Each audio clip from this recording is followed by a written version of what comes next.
இதோ நிகழ்வுகள் ஆரம்பமாகின்றன. ஆங்காங்கே நின்று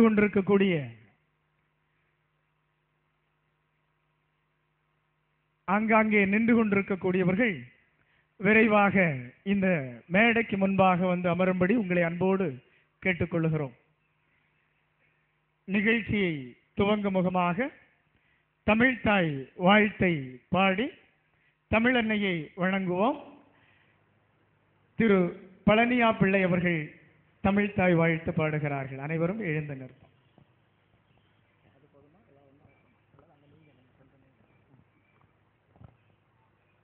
நீராறும் கடலொடுத்த நிலமடந்தை கெழிலொழுகும் சீராறும் வதனமென திகழ் பரத கண்டமிதில்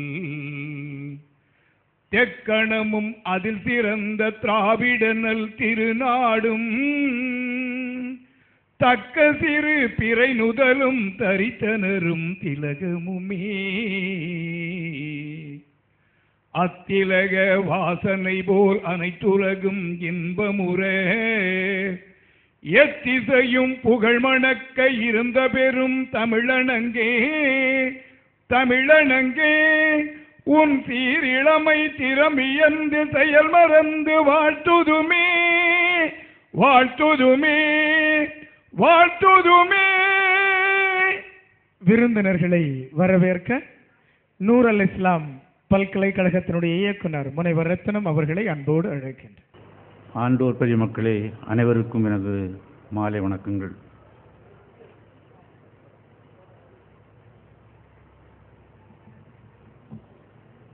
கன்னியாகுமரி மாவட்ட கல்வி நிறுவனங்கள் மற்றும் தென்னிந்திய புத்தக விற்பனையாளர்கள் பதிப்பாளர் சங்கம் இணைந்து மாவட்ட நிர்வாகத்தின் உறுதுணையுடன் இன்று மிக சிறப்பாக நடந்தேறிக் கொண்டிருக்கும் இந்த புத்தக திருவிழாவிற்கு வந்து இருக்கும் அனைவருக்கும் என் வணக்கங்களை கூறி உங்கள் அனைவரையும் வரவேற்கும் பணியை ஏற்றுள்ளேன். இந்த புத்தக கண்காட்சிக்கு கதாநாயகனாக இருந்தவர் நம்முடைய மாவட்ட ஆட்சித்தலைவர் அவர்கள், திரு நாகராஜன் அவர்கள்.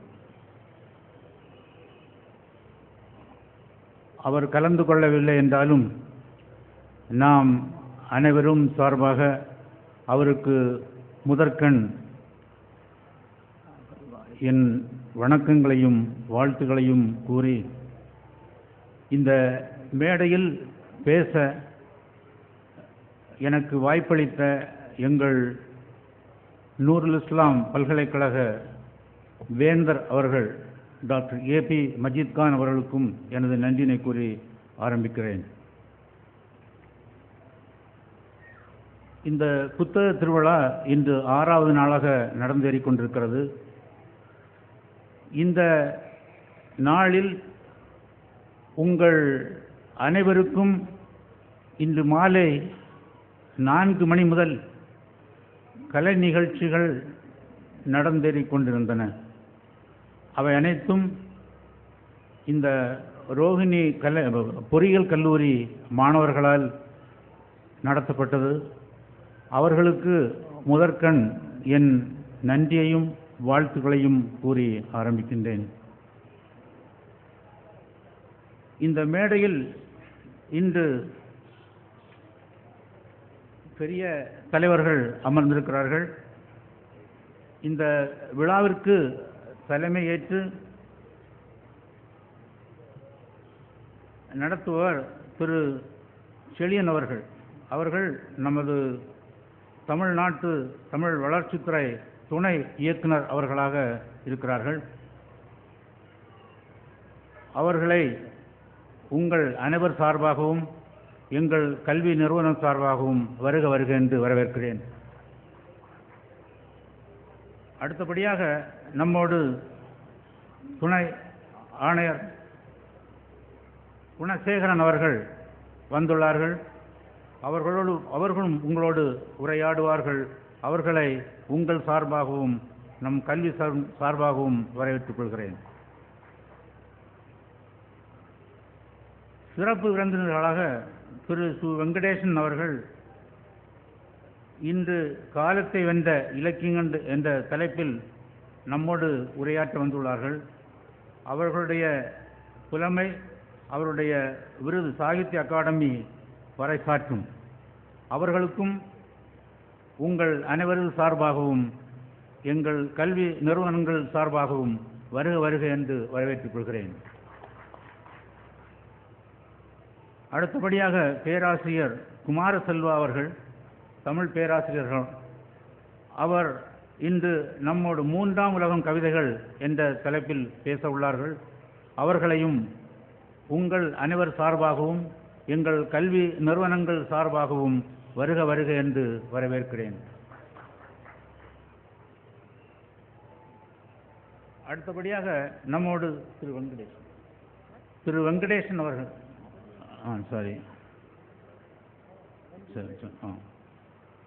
அடுத்தபடியாக நமக்கெல்லாம் முடிவில் நன்றி கூறுவதற்காக தமிழ் வளர்ச்சித்துறை உதவி இயக்குனர் திருமதி வே. கல்யாண சுந்தரி அவர்களை வருக வருக என்று வரவேற்றுக் கொள்கிறேன். இந்த விழாவினை சிறப்புற அமைத்து இவ்வளவு பிரமாண்டமாக நடத்துவதற்கு மூல காரணமாக இருந்த மாவட்ட நிர்வாகம் மிகவும் பாராட்டுக்குரியது. குறிப்பாக நான் அனைவருடைய பெயரையும் கூற விரும்பவில்லை. இருந்தாலும் திரு மூர்த்தி அவர்களுடைய நண்பர்கள், அவர்கள் அதிகாரிகள் தான்.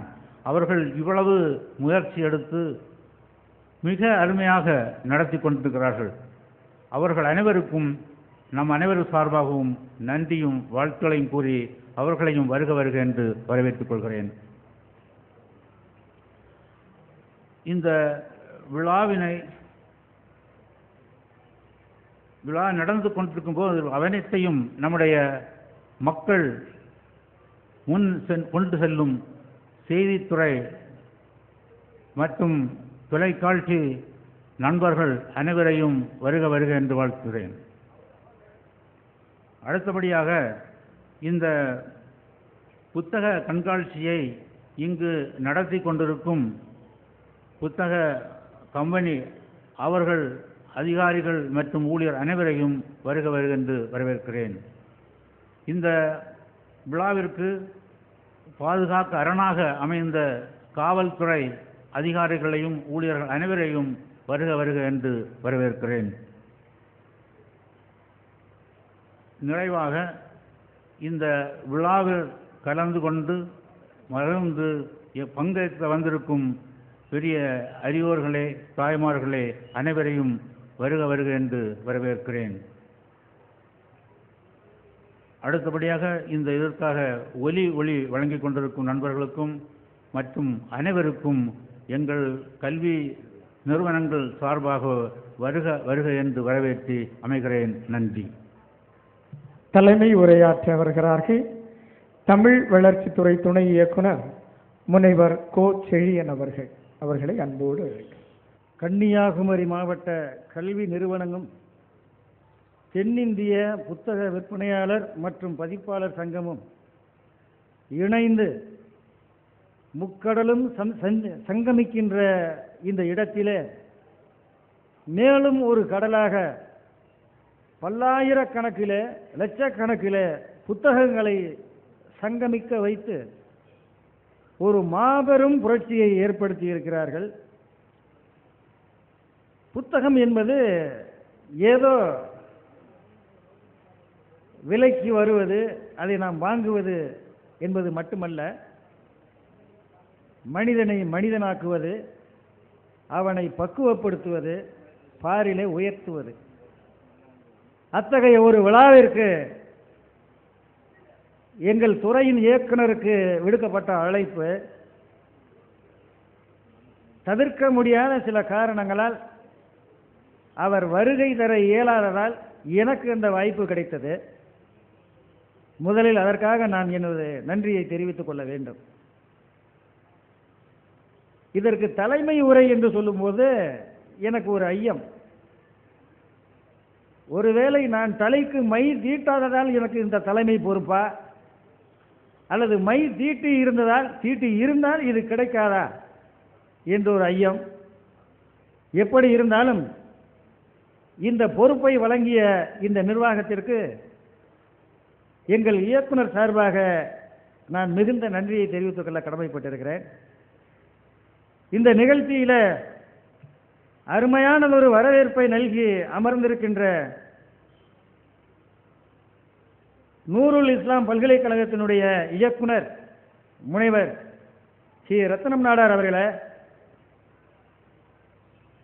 சிறப்பு விருந்தினராக இங்கே வருகை தந்து காலத்தை வென்ற இலக்கியங்கள் என்ற தலைப்பில் நல்லதொரு செய்திகளை உங்களுக்கெல்லாம் வழங்குவதற்காக வருகின்ற சாகித்ய அகாடமி விருது பெற்ற எழுத்தாளர் மரியாதைக்குரிய திரு சு வெங்கடேசன் அவர்களை, என ஒரு புத்தகத்தை எழுதுறங்கிறதே சாதாரணமான செயல் அல்ல. அதை சொல்லுவாங்க, பிள்ளை பேறு பெறுவதை போன்றது ஒரு புத்தகத்தை வடிப்பது என்று. அது என்னை விட அவங்க ரொம்ப தெளிவாக சொல்லுவாங்க. ஏன்னா ஒரு குழந்தையை பெற்று எடுக்கிறார் என்றால் மறுபடியும் ஒரு உயிரோடு இருப்பாரா என்ற சந்தேகம் அந்த காலத்தில். இப்போ நிறைய வசதிகள்லாம் வந்துருச்சு. அப்படிப்பட்ட ஒரு சூழ்நிலையில் புத்தகத்தை எழுதுவதே மிகவும் மிகவும் சிரமம். அப்படி ஒரு புத்தகத்தை எழுதி பல்வேறு ஆய்வுகளுக்கு பின்னாலே இவர் சாகித்ய அகாடமி விருதை பெற்றிருக்கிறார் என்றால் அது ஒரு சாதனையிலும் சாதனை. இதுக்கு பல நிகழ்ந்த கதைகள் எல்லாம் இருக்கு, நம்ம அப்புறம் பேசுவோம். அப்படிப்பட்ட சாகித்ய அகாடமி விருதை பெற்ற எழுத்தாளர் மரியாதைக்குரிய திரு வெங்கடேசன் அவர்களை, பேராசிரியர் குமாரசெல்வா அவர்களை, எனக்கு பின்னாலே நன்றியுரை சொல்வதற்காக வந்திருக்கின்ற இந்த மாவட்டத்தினுடைய உதவி இயக்குனர் சகோதரி கல்யாண சுந்தர் அவர்களை, அதற்கு முன்பாக இந்த மேடையில் நமது கண்ணுக்கெல்லாம் விருந்தாக பரதநாட்டியத்தை உங்கள் முன்பாக நிகழ்த்தி காட்டி அனைவருடைய பாராட்டுதலையும் பெற்று தமிழ் வளர்ச்சி துறையிலே முன்னதாக பணிபுரிந்து தமிழுக்காக தமிழ் பணிக்காக தன்னை அர்ப்பணித்து இப்பொழுது அந்த பணியின் உயர்வால் ஈர்க்கப்பட்டு கலை பண்பாட்டு துறையிலே பணியாற்றி கொண்டிருக்கின்ற மரியாதைக்குரிய அந்த துறையினுடைய துணை இயக்குனர் நண்பர் குணசேகரன் அவர்களே, இங்கே வருகை தந்திருக்கின்ற செய்தி மக்கள் தொடர்பு துறையினுடைய அலுவலர், உதவி மக்கள் தொடர்பு அலுவலர், பல்வேறு ஊடகங்களைச் சேர்ந்த நண்பர்கள், பணியாளர்கள், இந்த நிகழ்ச்சிகளை எல்லாம் பொறுமையாக கேட்டும் கண்டும் கொண்டிருக்கின்ற அனைத்து அறிஞர் பெருமக்களை, இன்னும் எனக்கு தெரிந்தும் தெரிந்திராமல் ஆங்காங்கே இருக்கக்கூடிய அனைவரையும் இந்த நல்ல நேரத்தில் வணங்கி வாழ்த்தி மகிழ்வதிலே பெருமை அடைகிறேன். புத்தகம் ஆக்குவதை பற்றி சொன்னேன். ஊவே சாமிநாத ஐயர் என்ற ஒருவர் இல்லை என்றால் நமக்கு சங்க இலக்கியங்களே கிடையாது. அந்த சங்க இலக்கியங்கள் ஓலை சுவடிகளாக ஆங்காங்கே சிதறி கிடந்த பொழுது, போக்குவரத்து எதுவுமே இல்லாத அந்த காலகட்டத்தில் அவர் தன்னிலை உணர்ந்திருந்தால் தான் நன்றாக இருக்க வேண்டும், தனது குடும்பம் நன்றாக இருக்க வேண்டும், இதெல்லாம் வெட்டி வேலை என்று நினைத்திருந்தால் சங்க இலக்கியம் என்கின்ற ஒரு மாபெரும் பெட்டகம் நம் கையிலே நீ கிடைச்சிருக்க. அன்றைய போக்குவரத்து வசதி இல்லாத காலத்தில் அவர் தனியாக மாட்டு வண்டியை, ஒத்த மாட்டு போட்ட வண்டியை ஊர் ஊரா சென்று எங்கெங்கெல்லாம் ஓலைச்சுவடிகள் இருக்கின்றன என்று செய்திகள் கேட்டவுடன் அந்த ஊருக்கு நேரில் சென்று தூக்குச்சட்டியிலே சோத்தை கட்டி கொண்டு சென்று இடைப்பட்ட நேரத்திலே அந்த தானாக செய்த அந்த சோத்தை சாப்பிட்டுட்டு எங்கே ஓலைச்சுவடி இருக்கோ அந்த நபரை போய் கேட்டு நிறைய சேகரித்தார். அப்படி சேகரித்து கொண்டு வரும்போது ஒரு இடத்திலே அவருக்கு ஒரு அவமானகரமான, ஒரு மரியாதை குறைவான ஒரு செயல் நடந்தது. அதையும் அவர் பொருள்படுத்தலை. என்ன மரியாதை குறைவான செயல் என்று கேட்கும்போது இவர் போய் கேட்குறார் ஒரு வீட்டில், அம்மா இந்த மாதிரி உங்கள் வீட்டில் ஓலைச்சுவடி இருக்கான், அதை கொடுத்தீங்கன்னா நான் அதை புத்தகமாக வெளியிடுவேன், அது தமிழின் அரிய பொக்கிஷம், பெட்டகம், அதை கொடுத்தா நான் ஒரு புத்தகமாக மாற்றிடுவேன், தயவு செய்து என் கையில் தாருங்கள் அப்படின்னு கேட்குறாரு. அவங்க பல முறை திருப்பி அனுப்புகிறாங்க. நீ நாளைக்கு வாயா, நாளை மறுநாள் வா, அடுத்த நாள் வா, இப்படி அழைக்கிறாங்க. இவரும் விடலை. இறுதியாக அவங்க சலிப்படைஞ்சு போய் என்ன பண்ணுறாங்கன்னா, புத்தகமாக வேணும், கையை நீட்டு தாரேன்றாங்க. இவர் கையை நீட்டுறார். எச்சிலை காரி உமிழ்ந்து தான் புத்தகம் எடுத்துக்கிட்டு போன்றார். அப்பொழுது கூட இவர் அசரவில்லை.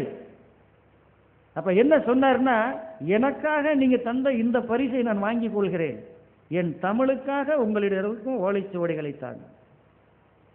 அதுக்கு மேல அவனும் மனுஷன் தானே சார், இவ்வளவு தூரம் அவமானப்படுத்தியும் அந்த ஓலைச்சுவடியில் ஒரே குறியா நிற்கிறானே அப்படின்னு தான் செய்த தவறை உணர்ந்து, ஐயா இந்தாங்க ஓலைச்சுவடி.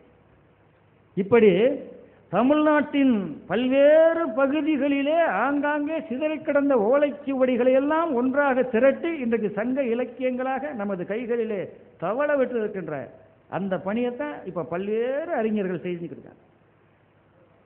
ஆக இந்த பல்வேறு புத்தகங்களை உருவாக்கி இங்கே காட்சிக்கு வைத்திருக்கின்ற அந்த பதிப்பகத்தார், அதை எழுதிய பேரறிஞர்கள் அனைவரையும் இந்த நல்ல நேரத்திலே நாம் நன்றியோடு பாராட்ட கடமைப்பட்டிருக்கின்றோம். புத்தகங்கள் என்பது சும்மா படிக்கிறதுக்கு மாத்திரம் இல்லை. ஒரு புத்தகத்தை எடுத்து அந்த உணர்வெல்லாம் எனக்கு இருந்தது. ஏன்னா இருக்கிற கூட்டத்தையும் நான் கலைச்சிடக்கூடாது, அதனால ரொம்ப சுருக்கமாக முடிச்சுக்கிறேன். உங்களுக்கு அந்த சிரமமெல்லாம் வேணாம். புத்தகத்தை எடுத்து அந்த புத்தகம் படித்து கொண்டே வரும்பொழுது நமது உணவை மறக்க செய்தால் அது 100% 100 விழுக்காடு வெற்றி பெற்ற புத்தகம்.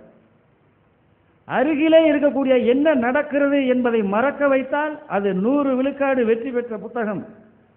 சூழ்நிலையை மறக்க செய்தால் 100 விழுக்காடு வெற்றி பெற்ற புத்தகம். அப்படிதான் புத்தகங்கள் இருக்கும். எல்லா புத்தகமும் அப்படி இருக்குன்னு நம்ம எதிர்பார்க்க முடியாது. ஆனால் ஒவ்வொரு புத்தகத்தின் பின்னாலும் ஒரு ஒப்பற்ற விழுமியம் கண்டிப்பாக இருக்கும் என்பதிலே மாற்று கருத்து இருக்கவே முடியாது. ஏதாவது ஒரு கருத்தை அவங்க கண்டிப்பாக சொல்லுவாங்க. இந்த சமுதாயத்துக்காக இருந்தாலும் சரி, அல்லது பள்ளி மாணவர்களாக இருந்தாலும் சரி, எல்லாருக்குமே ஒரு விழுமியம் அங்கே வைத்து பேசப்பட்டிருக்கும். சாதாரண 5ஆம் வகுப்பு மாணவனுக்கு ஒரு கதையோ ஒரு கவிதையோ ஒரு பாட்டோ சொல்லி கொடுக்குறாங்கன்னா அதில் ஒரு விழுமியம் இருக்கும். அதை உள்நோக்கமாக வச்சு தான் எழுதுவாங்க. 4 எருதும் ஒரு சிங்கம்ங்கிற கதையை ஒரு புத்தகத்தில் ஒரு பக்கத்தில் போட்டிருந்தாங்கன்னா அந்த கதையின் பின்னால் என்ன சொல்லுவாங்க அப்படின்னா, நீ சண்டை ஓடாத, ஒற்றுமையாக இரு. அதே மாதிரி வேடன், பறவை, அம்பு, குருவி, எறும்பு என்கின்ற ஒரு கதையை சொல்லும்போது நன்றியுடன் இரு, செய் நன்றி மறவாதே. இப்படி ஒவ்வொரு செய்தியும் அந்த புத்தகத்தில் மறைமுகமாக சொல்லப்பட்டிருக்கும். பாடலாக இருந்தாலும் சரி, எதுவாக இருந்தாலும் சரி. ஆகவே இந்த மன்றத்தில் இந்த பேரறிஞர்களையும் எழுத்தாளர்களையும் பதிப்பகத்தாரையும் நான் விரும்பி கேட்டுக்கொள்வது என்னவென்றால் ஒன்றே ஒன்றுதான், இந்த துறையின் சார்பாக. ஏன்னா இது தமிழும் மனிதனும் தோன்றிய முதல் இடம். பகுருளி ஆற்றுடன் பன்மலை அடுக்கத்து குமரி கோடும் கொடுங்கடல் கொல்ல. இதை இதுக்கு பொருள் சொல்லும் போது சமீப காலம் வரை யாருமே நம்பலை, சும்மா கதை விடுறாங்கன்னு நினச்சிக்கிட்டு இருந்தாங்க. எப்போ நாகப்பட்டினத்தை சுனாமி தாக்குச்சோ அப்போ தான் ஓஹோ இது நடந்திருக்கும் போல இருக்கு. பகுருளி ஆறுன்னு ஒன்று இருந்திருக்கு கன்னியாகுமரிக்கு தெற்க. அங்கே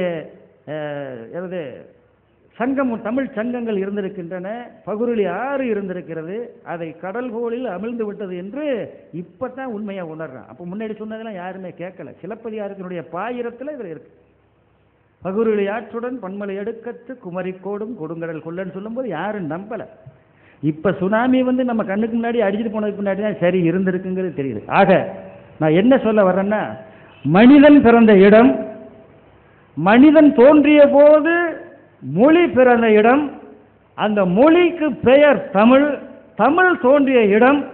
ஆக நீங்கள் எதை செய்தாலும் தமிழின் பண்பாடு, தமிழின் சக்தி, தமிழின் மான்மியம், தமிழின் இருக்கக்கூடிய அந்த பொறியியல், தமிழில் பொறியியல், தமிழ் மருத்துவம் அத்தனையும் பாதுகாக்கப்பட வேண்டும் என்ற நோக்கோடு உங்களுடைய எழுத்துக்களும் உங்களுடைய பேச்சுக்களும் அமைய வேண்டும் என்கின்ற ஒரு வேண்டுகோளை மட்டும் இந்த மன்றத்தில் வைத்து இந்த வாய்ப்பை வழங்கிய உங்கள் அனைவருக்கும் நன்றியை கூறி விடைபெறுகிறேன். நன்றி, வணக்கம்.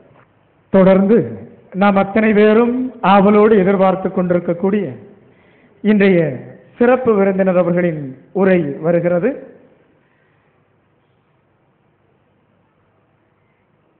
காவல் கோட்டம் என்ற நாவலுக்காக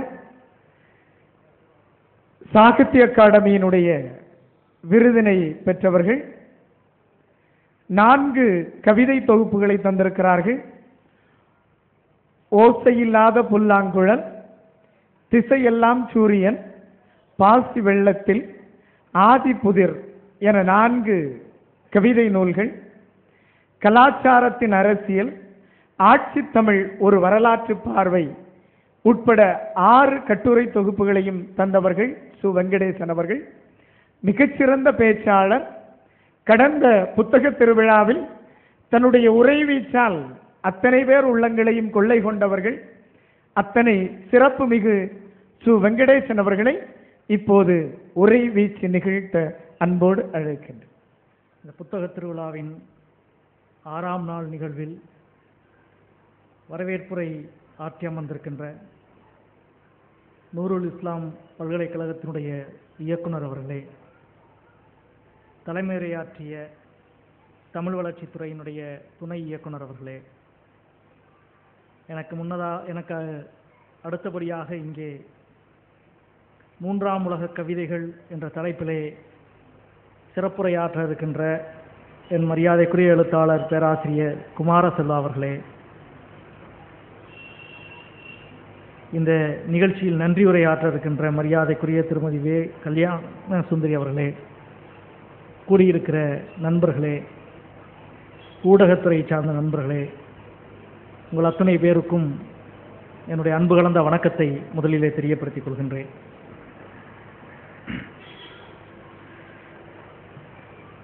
கன்னியாகுமரி மாவட்டத்தினுடைய இந்த புத்தக திருவிழாவில் 2வது ஆண்டாக மிகச்சிறப்பாக இங்கே ஏற்பாடு செய்திருக்கிற இந்த ஏற்பாட்டாளர்கள், குறிப்பாக கன்னியாகுமரி மாவட்ட கல்வி நிறுவனத்தை சார்ந்த அத்தனை பேருக்கும் இந்த நல்ல நேரத்தில் என்னுடைய நன்றியை தெரிவித்துக் கொள்கின்றேன். இங்கே வந்தவுடன் 2 செய்திகள் கிட்டியது. சென்ற ஆண்டை விட ஒரு அதிகமான எண்ணிக்கையில் பதிப்பகங்கள், விற்பனையகங்கள் இங்கே வந்திருக்கின்றன. புத்தக கண்காட்சியினுடைய நீள அகலங்கள் அதிகமாகி இருக்கிறது. இந்த மேடையினுடைய நீள அகலமும் விசாலமாகி இருக்கிறது. கடந்த ஆண்டை விட ஒரு வளர்ச்சி கண்ணுக்கு தெரிவதைப் போல இங்கே இருக்கிறது. அது ஒரு மிக நல்ல மகிழ்ச்சி அளிக்கிற விஷயம். ஆனால் அதே நேரத்தில் புத்தக கண்காட்சியை பயன்படுத்தி புத்தகத்தை வாங்கி செல்லுவருடைய எண்ணிக்கை அதிகமாகி இருக்கிறதா என்ற கேள்வியை நாம் கேட்க வேண்டியிருக்கிறது என்று நண்பர்கள் சொன்னார்கள். இந்த மாவட்டத்தின் மீது மிகுந்த நம்பிக்கையோடு தான் கடந்த ஆண்டு இந்த மாவட்டத்தினுடைய ஆட்சியர் மரியாதைக்குரிய திரு நாகராஜ் அவர்களும் மற்ற அலுவலர்களும் மற்ற நண்பர்களும் முன்முயற்சி எடுத்து இதை துவக்கி இருக்கிறார்கள். தமிழகத்தில் கடந்த ஒரு 7-8 ஆண்டுகளாக ஒரு அறிவிக்கப்படாத அரசு முடிவை போல மாவட்ட ஆட்சியர்களினுடைய மாவட்ட நிர்வாகத்தினுடைய உதவியோடு 10-12 இடங்களில் இன்றைக்கு புத்தக கண்காட்சிகள் துவங்கி நடந்து கொண்டிருக்கிறது. அது தனி நபர்கள் சார்ந்த விஷயமாக மட்டும் போய்விடாமல் அந்த புத்தக கண்காட்சியை ஒரு தொடர் இயக்கமாக, ஒரு தொடர் திருவிழாவாக மாற்ற வேண்டியது அந்த மாவட்டத்தில் இருக்கிற அறிவு சார்ந்த சமூகத்தினுடைய கடமை. அப்படி பார்க்கிற பொழுது தமிழகத்தில் மிக முன்னுதாரணமான மாவட்டங்களிலே ஒன்று, எழுத்தறிவு சார்ந்த இயக்கங்களில் முன்னுதாரணமான மாவட்டங்களில் ஒன்றான கன்னியாகுமரியில் இந்த புத்தக திருவிழா என்பது ஒவ்வொரு ஆண்டும் மிகச் சிறப்பாக நடப்பதற்கான அனைத்து முயற்சிகளையும் அனைத்து நடவடிக்கைகளையும் இங்கே இருக்கிற நண்பர்கள், ஊடக நண்பர்கள், அதிகாரிகள், அறிவுஜீவிகள் அனைவரும் செய்வீர்கள் என்ற நம்பிக்கையோடு உங்கள் மத்தியிலே நான் என்னுடைய உரையை நிகழ்த்துகிறேன். ஏனென்றால் துவக்கி வைக்கிறவர்கள் துவக்கி வைத்து விட்டு அடுத்த இடங்களுக்கு சென்றாலும் அதனுடைய பலனை அனுபவிக்கப் போகிறவர்கள் அந்த செடியை நீரூற்றி உயிரூட்டி வளர்த்து காப்பாற்ற வேண்டிய கடமை இருக்கிறது. இது